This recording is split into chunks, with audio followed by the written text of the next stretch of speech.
berani melawan dua virus sekaligus. Bukan hanya virus biologis, tapi juga virus digital. Setelah pandemi COVID-19, sektor kesehatan menghadapi dua krisis besar, virus biologis yang menyerang manusia, dan virus digital berupa serangan cyber. Rumah sakit, laboratorium, hingga aplikasi kesehatan dipaksa beralih ke sistem digital untuk melayani pasien. Namun, perubahan ini dilakukan secara mendadak dan tanpa persiapan keamanan yang matang. Akibatnya, pelayanan kesehatan menjadi target empuk peretas dan munculnya fenomena software krisis di bidang kesehatan. Salah satu jenis serangannya adalah phishing. Phishing adalah sebuah tindakan kejahatan cyber yang dilakukan dengan cara menipu dan manipulatif korban untuk mendapatkan data sensitif seperti kata sandi, data akun, data finansial, atau informasi pribadi lainnya. Modusnya, peretas biasanya mengirim email atau pesan palsu yang seolah-olah berasal dari instansi resmi, misalnya soal vaksin, hasil tes COVID, atau informasi pasien. Hal ini terjadi karena kurangnya pelatihan staf tentang keamanan cyber dan tingginya beban kerja yang membuat mereka mudah terkecoh. Selanjutnya, beberapa dampak dari phishing sangat berbahaya.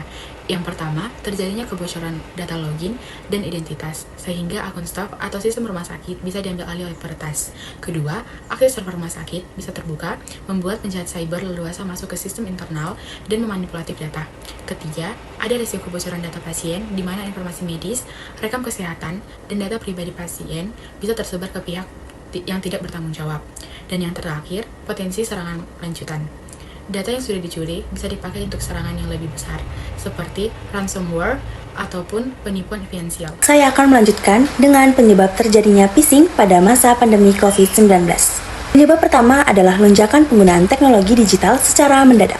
Rumah sakit dan klinik dipaksa beralih ke sistem digital, seperti telemedicine, EHR, dan cold storage, tanpa persiapan matang. Sayangnya, transisi ini cepat tidak diikuti dengan penguatan keamanan siber. Yang kedua, kurangnya edukasi dan kesadaran keamanan siber. Tenaga medis lebih fokus pada layanan kesehatan dibandingkan keamanan TI, sehingga banyak staf yang tidak mengenali email palsu dan mudah menjadi korban phishing. Saya akan membahas kasus email palsu yang mengatasnamakan Satu Sehat. Kasus ini penting kita pahami karena berkaitan dengan keamanan data kesehatan nasional dan bagaimana kita sebagai tenaga kesehatan atau pengguna layanan digital bisa terhindar dari kejahatan siber seperti phishing. Satu Sehat adalah platform integrasi data kesehatan nasional yang dikelola oleh Kementerian Kesehatan RI.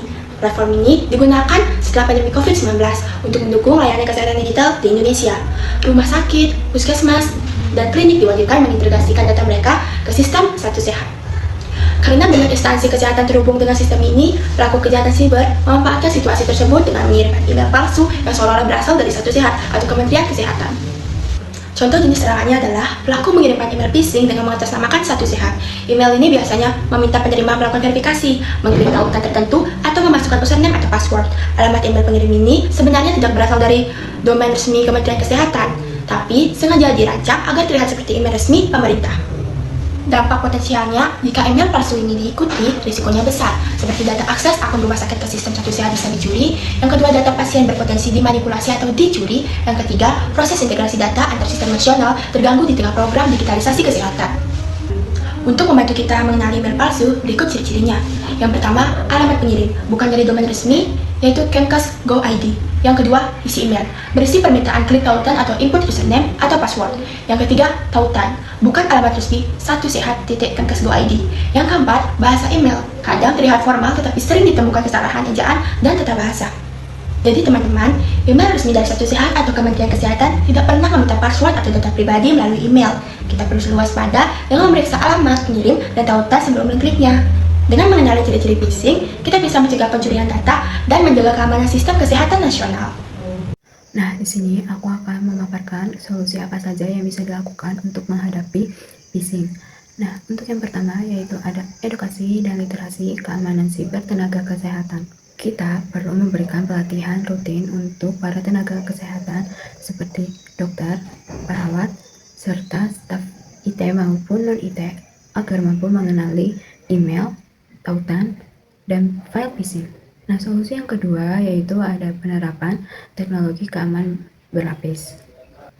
Nah, dalam melindungi data kesehatan, kita harus menerapkan autentikasi dua faktor pada semua sistem kritis seperti EHR, Satu Sehat, dan database pasien. Nah, selain itu, gunakan filter email anti-phishing serta terapkan enkripsi data sebagai lapisan perlindungan tambahan.